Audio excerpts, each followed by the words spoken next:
MotorWeek is made possible by Tire Rack.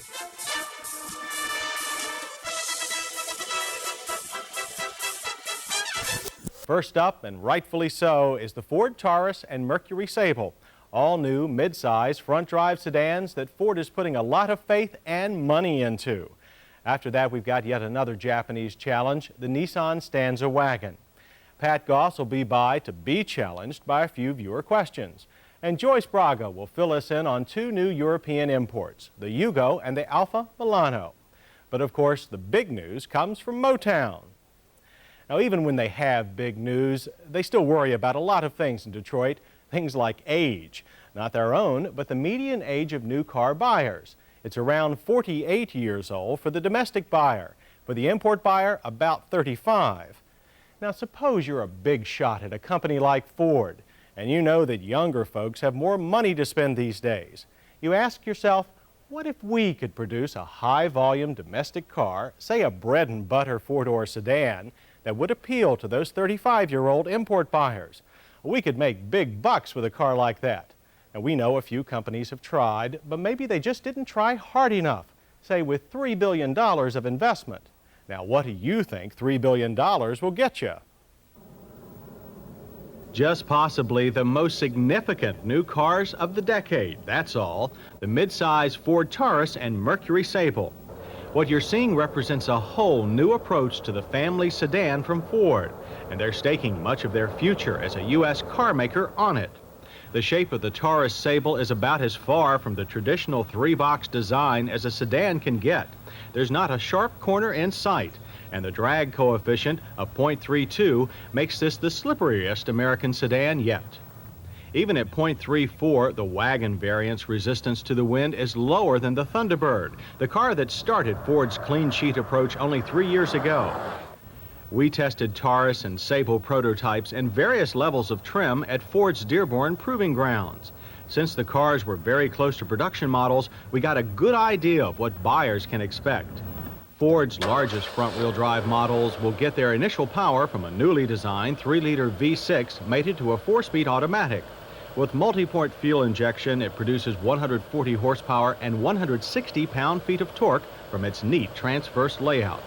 Later in the year, you'll be able to get a base 92 horsepower, 2.5-liter throttle body injected 4-cylinder. It'll come with either a 3-speed auto or a 5-speed manual. Acceleration tests for these 2,900 to 3,400 pound models showed good, if hardly heart-stopping performance. The V6 sedan managed a 0 to 60 in 13.5 seconds. That's about what we expect from a family model. But even with a crisp downshift of the automatic, a 40 to 55 passing time of 6 seconds is a tad long. This 4-cylinder manual shift Taurus did better, 0 to 60 in 12.4 seconds. But the most impressive thing about driving the Taurus Sable is its handling. Even the lowest line Taurus L has handling capabilities in the Euro sedan tradition. On Ford's test track, we found moderate plow, but minimal body roll, and no tendency for the tail to swing around when the throttle is abruptly closed. High-speed straight-line stability is also exceptional, even if the ride is still a lot smoother than most Continental Autobahn cruisers. That makes the Taurus Sable more than just a domestic copy of Europe's finer road cars.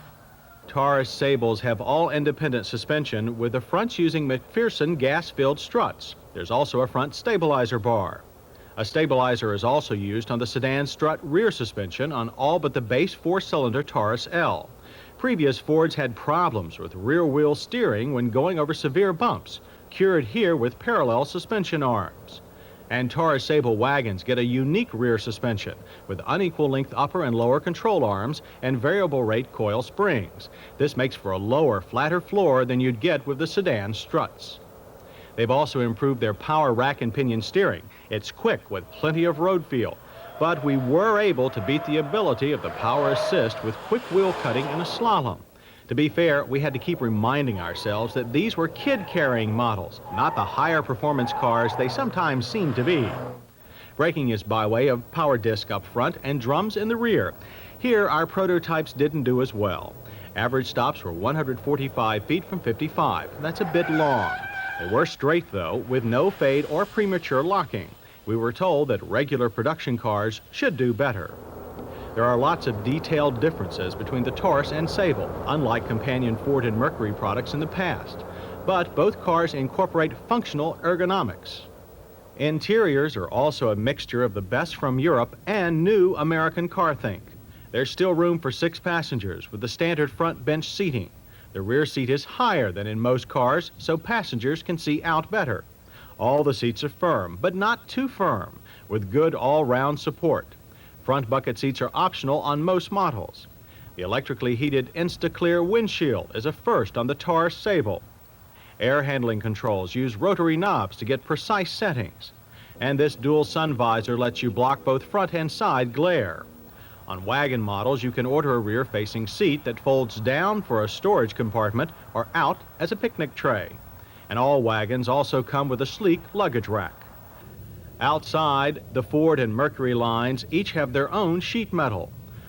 While the standard Taurus L has a tempo-like grille, the GL and LX have this more controversial split oval opening. All models have arrow headlights. The Sable extends the treatment from side to side with a unique light bar. Flush side glass and even smaller details like flowing door handles all should contribute to fine everyday fuel economy in the mid-20s for the V6 automatic. And prices? Well, they'll range from $10,000 for the baseline Taurus to $15,000 for the top-grade Sable LS. And they've got lots of options, including an electric sunroof and digital instrumentation. Needless to say, we're impressed. We love the trend-setting design, handling, ride, conveniences, and we could go on. What didn't we care for? Aside from the longish stopping brakes and maybe slightly anemic powertrains of these pilot cars, we couldn't think of a thing. Ford has taken advanced engineering and design, put them together with traditional American car virtues, and wrapped it up in one of the best-looking shapes around. So look out, imports. Some of your buyers might just now have a reason to slip away.